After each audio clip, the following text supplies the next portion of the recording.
August 3, 1902, Isabela de los Reyes proclaimed the establishment of the Iglesia Filipina Independiente, better known as Aglipayan Church, an independent Christian Protestant church in the Catholic tradition, with Father Gregorio Aglipay as supreme bishop.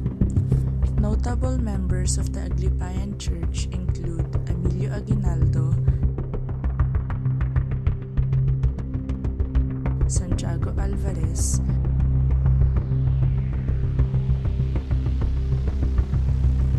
Baldomero Aguinaldo, and Leandro Fullion.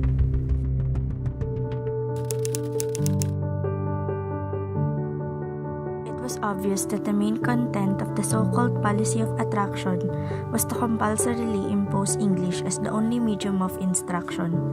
Benevolent assimilation was to be advanced by education in English.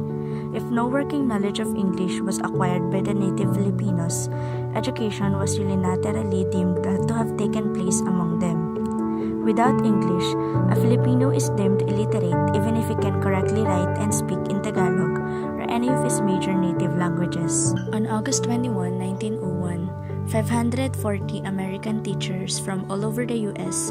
with varying educational backgrounds arrived in the Philippines on board the U.S. Army transport Thomas, from which ship the teachers derived their name Thomasites. The teachers had come for various reasons, some from a sense of mission, others from a sense of adventure, still others to seek employment. Teaching in Luzon, Visayas, and Mindanao, the Thomasites introduced long-lasting changes in our educational, social, religious, and political systems. These pioneer American instructors played a very important role in the educational system of the Philippines, whereas such is a part of what is generally regarded as the greatest contribution of American colonialism in the country.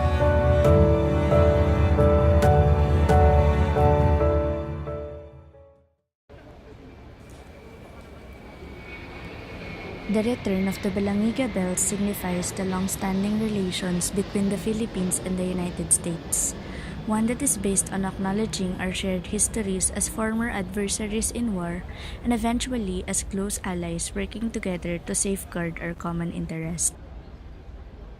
The bells were taken by American soldiers back in 1901 as war booty after American soldiers killed the townspeople, an event historically known as the Balangiga Massacre. This was stressed by the Department of National Defense Public Affairs Service in a statement released before, saying the bells are icons of the nation's patrimony and a symbol of the Filipinos' faith and hope. Prior to the bloody massacre, Filipinos insurgents were said to have used the church bells to signal an attack against American soldiers at the dawn of September 28, 1901. 48 American soldiers who were part of the Company C of the 9th U.S. Infantry were killed by the insurgents armed with bolo. Former President Fidel V. Ramos also asked the U.S. government under Bill Clinton's administration to return the artifacts. However, it was reported that the U.S. at that time insisted that the bells were part of American government property and that the Philippines' request needs an act of Congress.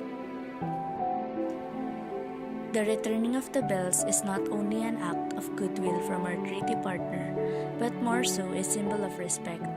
It is a laudable historic moment and a milestone in Philippine-U.S. relations that will mark a promising future between our countries.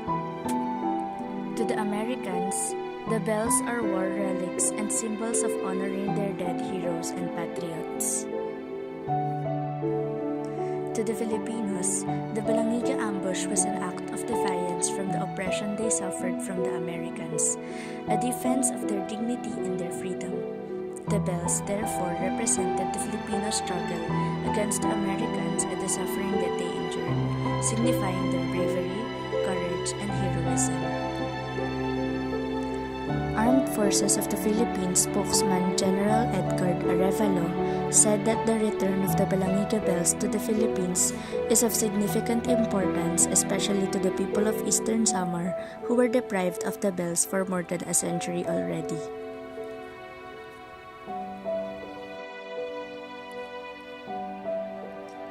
Noting that those bells were made instruments in defense of the community at that point in our history, Arevalo said it is therefore an icon of nationalism, patriotism, and personal sacrifice in the pursuit of freedom.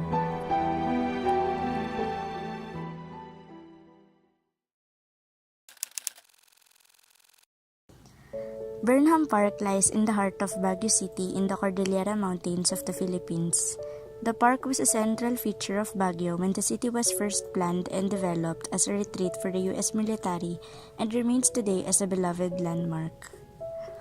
Baguio, with its mild climate, is a popular tourist destination for Filipinos seeking a retreat from the heat of the lowlands, and Burnham Park serves as a major attraction for both relaxation and recreational activities.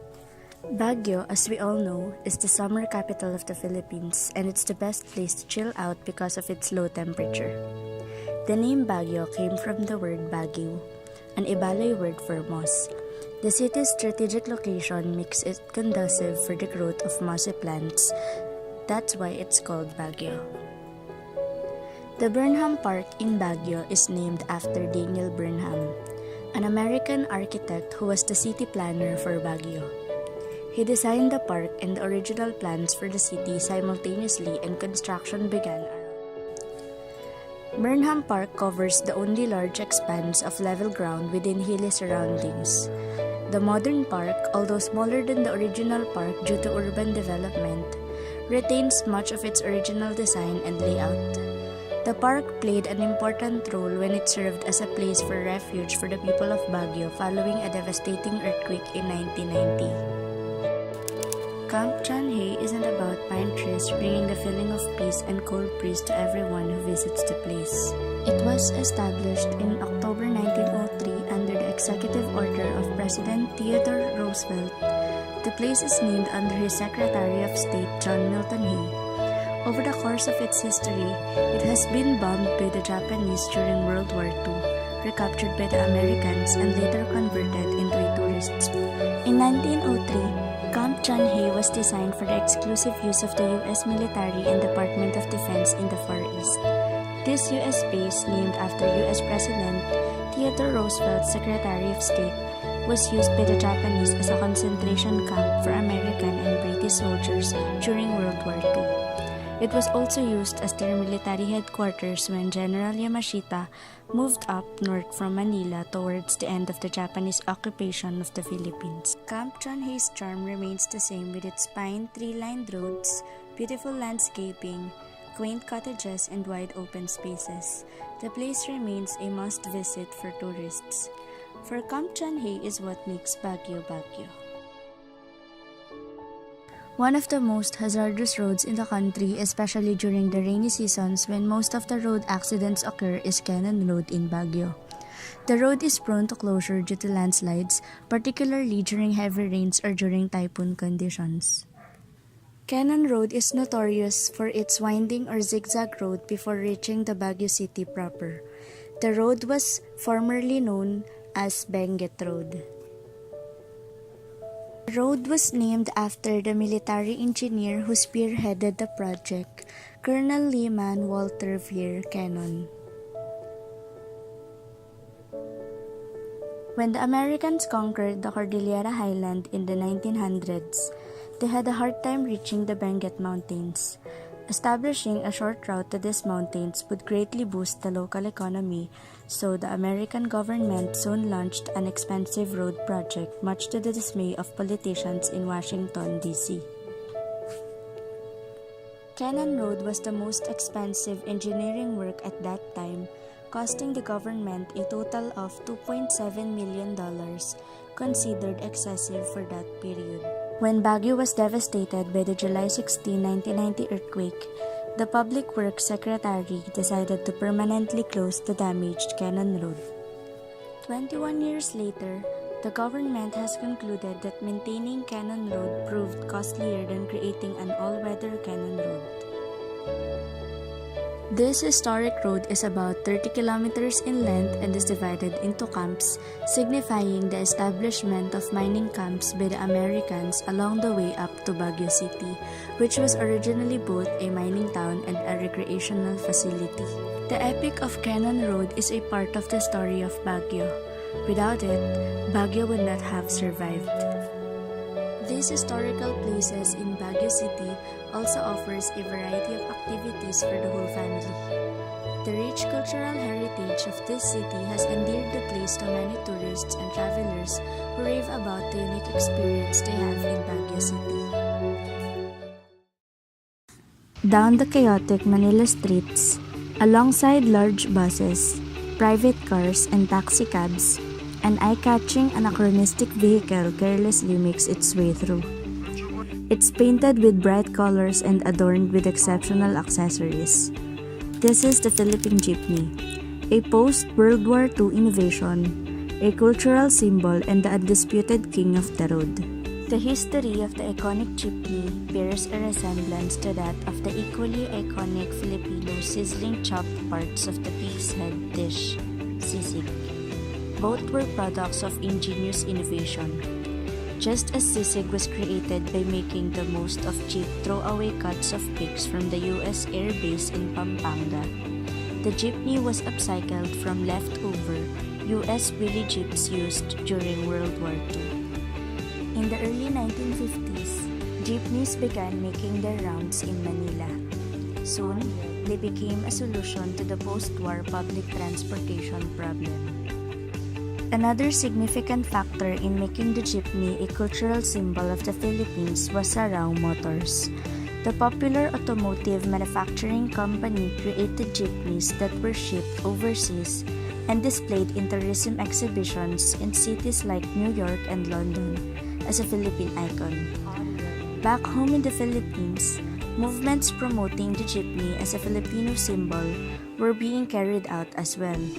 Today, not only are jeepneys flaunted in the streets of the country, but they also grace the shelves of souvenir shops in miniature form. The jeepney as a public transport is unique to the Philippines. It is a proudly Filipino creation. Considering its history, it has also become a reflection of the Filipino spirit, resilient, innovative, and optimistic.